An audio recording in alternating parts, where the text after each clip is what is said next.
देखिए, अगर वो कह रही है उनकी बात को गंभीरता से लेना चाहिए। अगर वो कोई बात कह रही है तो गंभीरता से उस बात को लेनी चाहिए। और लेकिन हम लोग सब लोग जान रहे हैं कि ममता बनर्जी जी जो है दोबारा जो है पश्चिम बंगाल में वो चुनाव जीतने जा रही है। तेजस्वी यादव दिल्ली के लिए रवाना हुए हैं और वहां से केरल जाएंगे। दरअसल देश में कई राज्यों में चुनाव हो रहे हैं और इस चुनाव की तैयारी तमाम राजनीतिक दलों की ओर से की जा रही है। अब ऐसे में केरल में अच्छा प्रदर्शन रहा है आरजेडी का, कई सारे जो चुनाव हुए हैं बीते दिन उसमें, तो ऐसे में विधानसभा के भी जो चुनाव हो रहे हैं उसमें भी आरजेडी गठबंधन के साथ वहां पर चुनाव लड़ेगी, ये कहना है बिहार के नेता प्रतिपक्ष तेजस्वी यादव का। और भी क्या कुछ कह रहे हैं वो तो सुनाएंगे ही, लेकिन साथ साथ ममता बनर्जी ने ये कहा है कि उनको जान का खतरा है। इस पर भी क्या कुछ कहते नजर आए हैं तेजस्वी यादव, सुनिए पहले। उनको जान का खतरा है सर। देखिए, अगर वो कह रही है उनकी बात को गंभीरता से लेना चाहिए। अगर वो कोई बात कह रही है तो गंभीरता से उस बात को लेनी चाहिए। और लेकिन हम लोग सब लोग जान रहे हैं कि ममता बनर्जी जी जो है दोबारा जो है पश्चिम बंगाल में वो चुनाव जीतने जा रही है। केरल जा रहे हैं सर आप?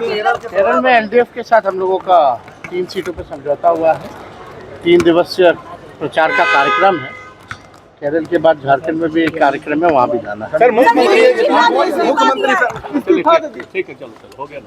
तो सुना आपने क्या कुछ कहते नजर आए हैं तेजस्वी यादव। हम आपको तस्वीरें दिखा रहे हैं, पटना एयरपोर्ट से दिल्ली के लिए रवाना हुआ और दिल्ली से वो कोलकाता जाएंगे और कोलकाता और केरल दोनों ही जगह जाने की बात की जा रही है। केरल में और कोलकाता में चुनाव है, दोनों जगहों पर तेजस्वी यादव को जाना, और साथ ही झारखंड में भी उनका कार्यक्रम है तो झारखंड भी जाएंगे।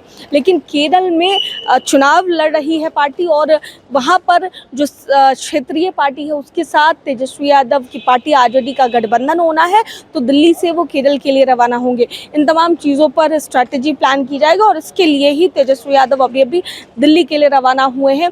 और दिल्ली रवाना होने से पहले क्या कुछ उन्होंने कहा ममता बनर्जी के जान के खतरे को लेकर के, जिस तरीके से खुद ममता बनर्जी ने कहा है उसको लेकर, और केरल में चुनाव लड़ने को लेकर साफ तौर पर आप सुन रहे थे। और आगे क्या कुछ देखने को मिलता है, जिस तरीके से चुनाव हो रहे हैं और आरजेडी भी लगातार अपनी तैयारियों में है। और ऐसे में क्या कुछ जो है परिदृश्य निकलकर सामने आता है। केरल में चुनाव लड़ती है आरजेडी, तो ये देखना होगा। 3 सीटों पर चुनाव लड़ने जा रही है आरजेडी गठबंधन के साथ। और क्या कुछ कहना था इसको लेकर के नेता प्रतिपक्ष तेजस्वी यादव का, वो सुन रहे थे आप। और अभी दिल्ली के लिए रवाना हुआ और दिल्ली जाने से पहले क्या कुछ कहते नजर आए वो आप साफ तौर से सुन रहे थे। कैमरा पर्सन बबलू के साथ मैं दक्षा प्रिया, दर्श न्यूज़ पटना।